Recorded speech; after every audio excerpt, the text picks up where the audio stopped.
Good evening friends. आज हम एक महान सभ्यता सिंधु घाटी सभ्यता या हड़प्पा सभ्यता के पतन का कारण देखेंगे।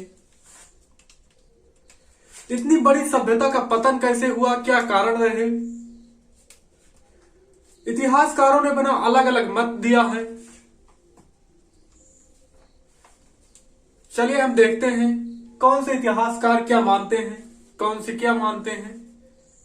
सबने अपने अलग अलग कारण बताए हैं तथा आज भी सब अपना अलग अलग मत प्रस्तुत करते हैं। कितनी बड़ी सभ्यता का आखिर क्या कारण रहा इसके पतन का, जो संसार की प्राचीनतम सभ्यताओं में एक तथा सबसे विकसित और सबसे बड़ी सभ्यता थी। तो यहां पे फेयर सर्विस कहते हैं कि वनों का कटाव, अर्थात जब सभ्यता विकसित हुई तो वन तो काटे जाएंगे। वहां भी पहले जंगल था, जंगलों का काट कर वन के निर्माण किए गए तथा फिर संसाधन की कमी हो गई, पारिस्थितिक परिवर्तन हुआ। तो जब वन काटे गए तो वर्षा कम हुई तथा पारिस्थितिक परिवर्तन हुआ। तो फेयर सर्विस वनों का घटाव, संसाधन में कमी और पारिस्थितिक परिवर्तन सिंधु घाटी सभ्यता के पतन का कारण मानते हैं। उसके बाद मार्टिमर व्हीलर कहते हैं कि आर्यों के आक्रमण के कारण सिंधु घाटी सभ्यता का पतन हुआ। सिंधु घाटी सभ्यता का पतन लगभग 1500 ईसा पूर्व में हो गया था तथा एकदम इसका पूर्ण रूप से पतन 1300 ईसा पूर्व में हुआ। और आर्यों का आक्रमण ही लगभग 2000 ईसा पूर्व के आसपास ही होता है। आर्यों का आगमन, तो आर्यों का आगमन 2000 ईसा पूर्व के आसपास होता है और इसका पतन 1750 ईस्वी से ही चालू हो गया तथा 1750 ईसा पूर्व में ही लगभग होने लगा और 1350 ईसा पूर्व में या 1300 ईसा पूर्व तक एकदम अंत हो गया था सिंधु घाटी सभ्यता का। तो मार्टिमर व्हीलर इसीलिए इसका पतन आर्यों का आक्रमण मानते हैं। जॉन मार्शल कहते हैं कि प्रशासनिक शिथिलता के कारण सिंधु घाटी सभ्यता का पतन हुआ।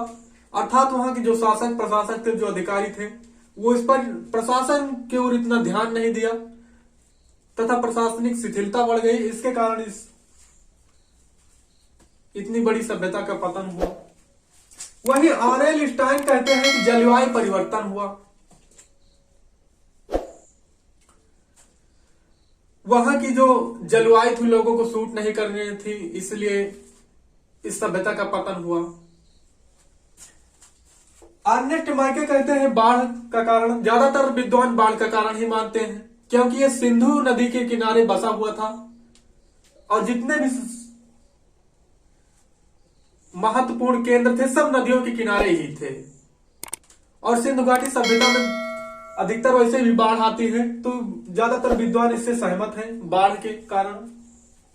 उसके बाद एम.आर. साहनी कहते हैं भूतात्विक परिवर्तन, अर्थात भूमि में कुछ ऐसे परिवर्तन हुए जैसे अभी भी कुछ परिवर्तन हो रहे हैं या पुराने समय में हुए हैं, जैसे प्लेटों का खिसकना और भूमि का उपजाऊ न होना। जैसे अब बलोचिस्तान पहले बहुत उपजाऊ भूमि थी तथा आज वहां पर उतनी उपजाऊ भूमि नहीं है। राजस्थान भी पहले बहुत उपजाऊ भूमि थी मगर आज वहां पर मरुस्थल है। तो एम.आर. साहनी भूतात्विक परिवर्तन के कारण मानते हैं। वहीं गार्डन चाइल्ड विदेशी आक्रमण सिंधु घाटी सभ्यता के पतन का कारण मानते हैं, विदेशी आक्रमण को। वहीं कनेडी महामारी को सिंधु घाटी सभ्यता का पतन का कारण मानते हैं। जैसे आज कोरोना महामारी चली है, इसके पहले भी कई महामारियां आई, प्लेग या बर्ड फ्लू। इसी प्रकार कनेडी जो है महामारी को सिंधु घाटी सभ्यता का पतन का कारण बताते हैं। तो अलग अलग विद्वानों ने अलग अलग मत प्रस्तुत किए हैं।